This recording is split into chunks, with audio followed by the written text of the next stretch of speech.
Recording started. There we go.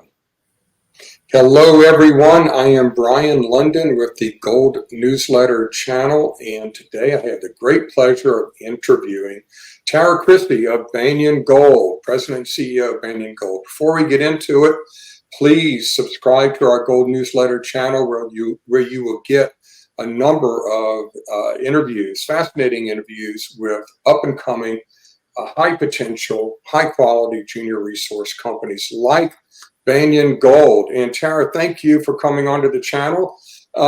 Before we get started, can you give me kind of the basics of Banyan Gold? What you have, what your share structure is, how much money, all of that good nitty gritty that our investors like to know about before they get too involved with the company. Great. So Banyan has a 7 million ounce inferred gold resource in the Yukon, Canada, a safe jurisdiction where you can build and permit mines. We have existing roads and hydropower on the property already, in addition to cell phone service and even fiber optic cable. This mineralization starts right on surface, and we put out the resource in 2024, and then we drilled 21,000 meters this year. We've been working really hard on our metallurgy as well as baseline and everything to de-risk it as we move towards a major catalyst for 2025, which will be a PEA on the project. So exciting times. We have 328 million shares outstanding right now. Share price 22 cents. So, the opportunity with this gold price is that we're trading at less than $10 per ounce or $5 per ounce in enterprise value because we have $14 million in cash. We're well funded. We have active revenue from our rental business and other services that we provide. So we're a unique junior. And quite frankly, I've waited my career for these gold prices. Certainly, I've been in gold all my life, and to see finally the majors starting to get some value, and then the mid-tiers. And, I think the juniors, as we see companies get out for doing some M&A, it's going to be an exciting time in the gold business. Well, there's lots to talk about there, Tara. And when you and I first started talking about the company 2-3 years ago, I'm not sure how long now, time flies, I was really attracted by the fact that you had 4 million ounces and lots of room to grow. And were, like everybody else in the market at that time, fairly undervalued, but lots of upside. When we talked before this year began, your focus at the time, what you told me at the time, was that you were going to focus on de-risking the project, checking off all those boxes. And of course, from what I've come to understand, you have a great technical team and you place a great importance on that team in basically building a junior that the majors will want to own and will feel comfortable in owning.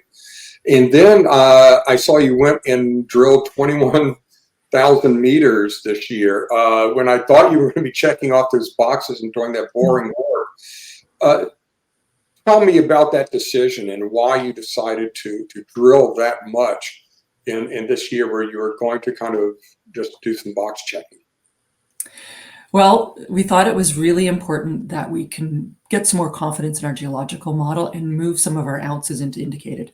Our technical team spent a lot of time talking with some of the corporates and their geological teams and understanding what their concerns are about different projects, and especially ours. And so tweaking that geological model, and if you saw the results that we just put out, we know that there's some structural controls on the high grade. We got a couple great intercepts into some of those higher grade, 593 grams per ton over, short interval 0.2, 290 grams. But actually drilling out the area, which we think would be the first 10 years of mining of this project, to indicated, and showing that there's a higher grade component within it was really something that we thought was valuable as we move towards our PEA, because it's going to go directly into it. And we also did a substantial amount of metallurgy work this year, because that's also really critical for not only understanding your recovery, but also your operating costs and ultimately what your capital costs are going to be. So it's really exciting year for us. We've put out 19 holes this week, and we've drilled a 21,000 meters. So we'll have lots of results into 2025, resource update early in 2025, and then leading up to that PEA. And then the other really exciting thing that we decided to do with the money that we raised in June, and why did we change our mind? Well, we had some of our big shareholders who wanted us to see us move this project forward. So, we did a financing, and there were some tax rules in Canada. And the other key thing that we did was some geophysics, both on Powerline and AurMac, where we've done some 3D geophysical modeling. And then we also flew a ZTEM survey because, our deposit, the 7 million ounces, which we think we can grow it to 10. We think it has the potential for that within, that 200 meters of surface where the existing resource is. And we know it's deep. Like, we've drilled one deep hole down to 650 meters. But that ZTEM will help us find the intrusion, which is the source of this kind of mineralization. And we've seen some of our neighbors who found their intrusion find some really significant higher grade. So one of our exploration targets for next year, which we're funded for, is going to be to look for the intrusions based on some of our ZTEM survey, as well as to continue to expand that resource to show that we got 7 million, we've got an economic project, but there's lots of room for it to grow. So should be an exciting year for us. So that drilling really was a de-risking exercise, and that you're increasing the confidence in the resource. You're showing that you're able to get those first few million ounces in a mine plan at good grades and to really help the economics. I want to get back to that whole Tombstone district model too in a second, so don't let me forget. But let's talk a bit about the size of your project and the sensitivity. It used to be, I looked at your sensitivity tables, and what I saw was the fact that at lower gold prices, you didn't lose that many ounces, that you had a very consistent resource there. But now I think we're looking at it from a different standpoint, that at 2,500, 26, 27, and now nearly $2,800 an ounce gold, that really changes everything in terms of how you can look at a deposit. You could lower your cutoff grade and add significantly to your ounces, and vice versa. Your economics can really sing with this kind of a margin that all of a sudden the market has handed to you. How is that affecting how you look at this really world-class resource in terms of size and consistency?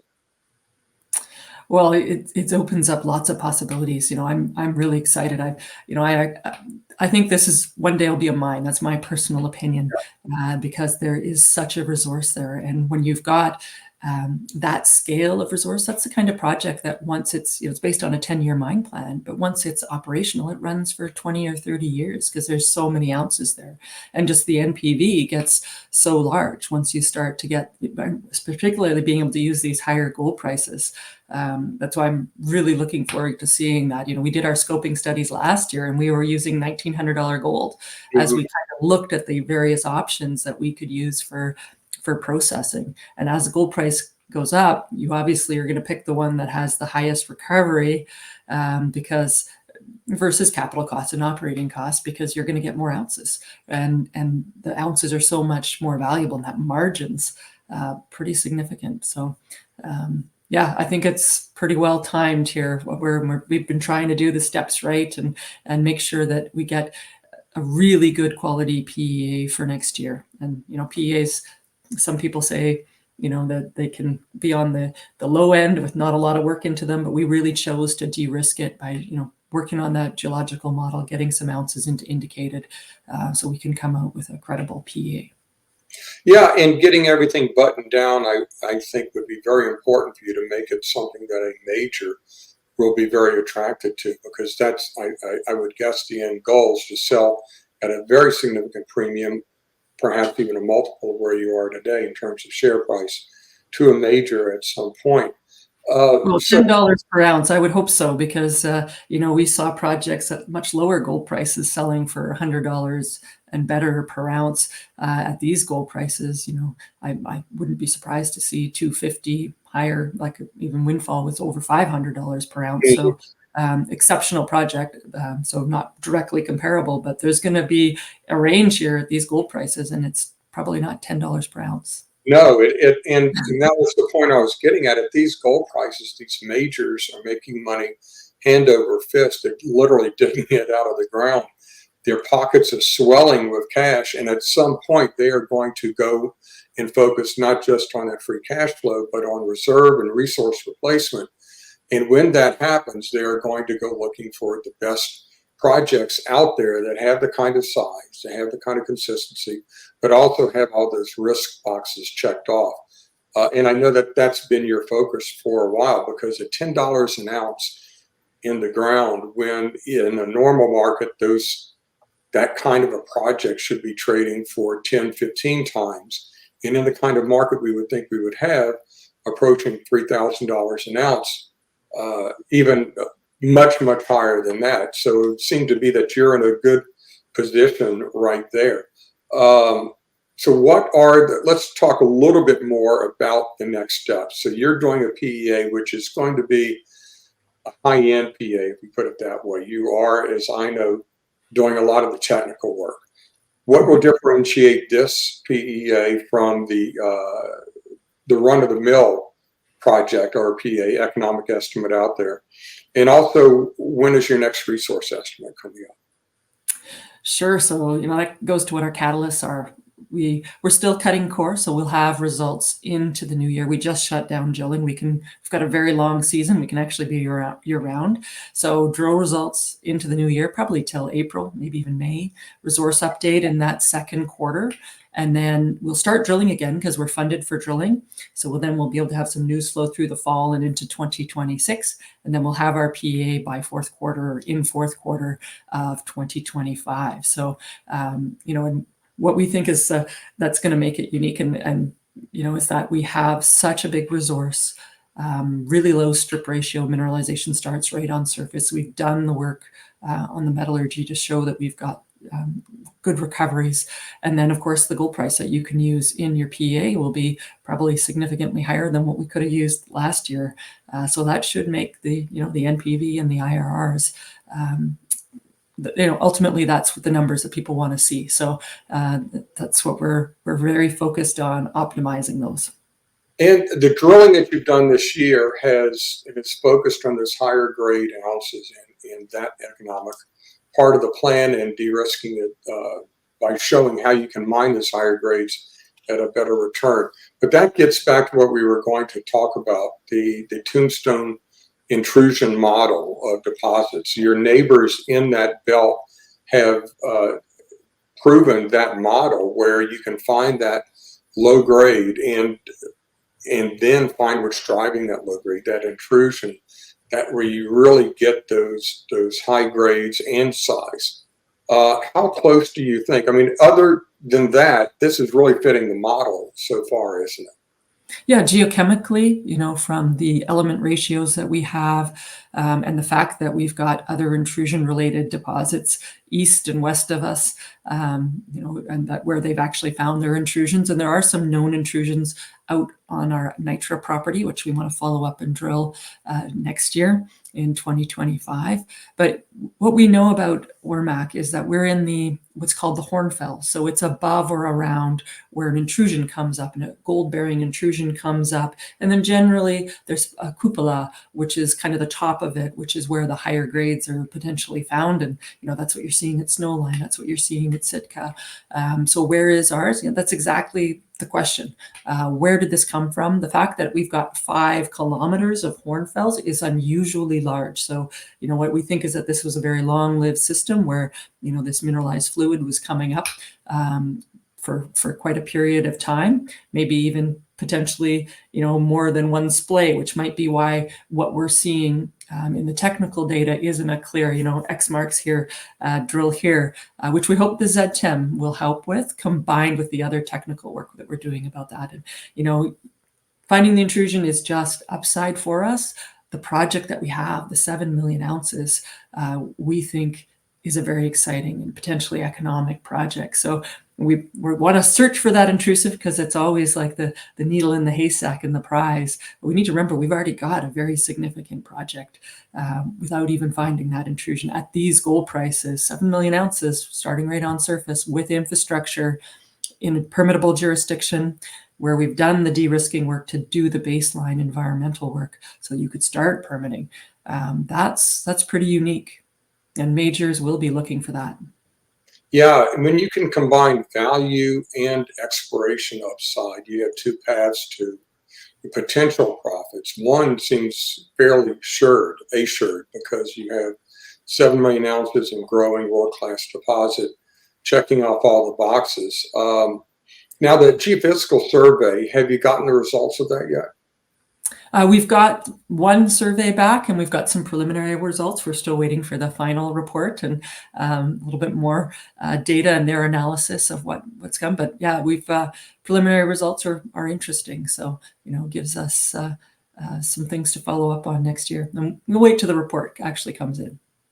And your cash position right now is, you have a pretty full treasury, don't you? We do. We raised $18 million in June, and we already had a pretty strong treasury because we were planning to drill and we get revenue from our camp businesses. So we're sitting around $14 million right now, and we'll go into next year with a pretty strong treasury, enough for all our PEA drilling and our G&A. And we do expect some more revenue next year as well. So no immediate need that you can see or in the near future for another financing, another raise. Yeah, and we didn't talk about it, but there was some regional drama around us this year, which affected all of the Yukon companies, and we've already seen our share price recover by 30%. So, giving a little bit of time for that situation to resolve itself, I think it's a bit of an opportunity for people right now because our share price is still recovering from that. But we'll have drill results and lots of catalysts into 2025 to help with that. Yeah, and that's a good point. I think all of the Yukon plays right now have had a discount applied to them, just to where they should be in this kind of a market.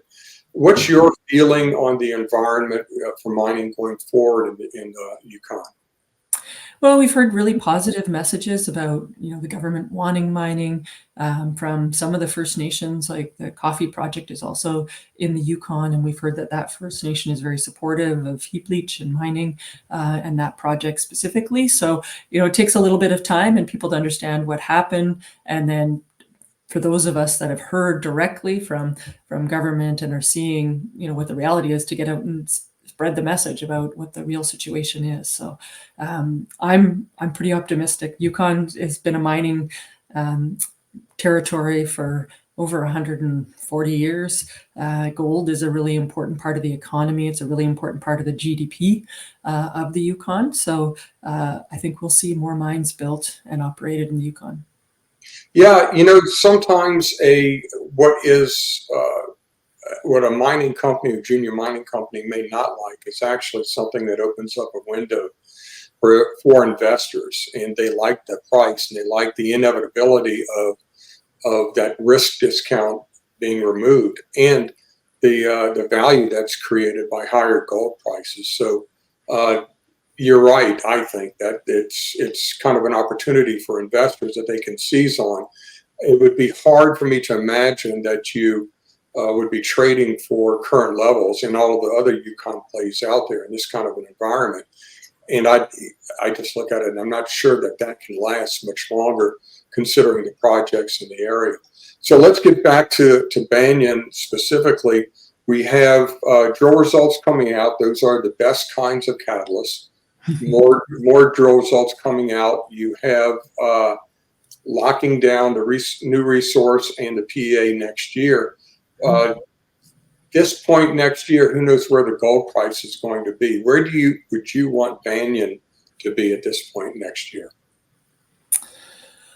Well, certainly having that, being close to having our PEA, whether or not it's out by exactly this time next year, I'm not going to commit to quite yet because there's always those external consultants.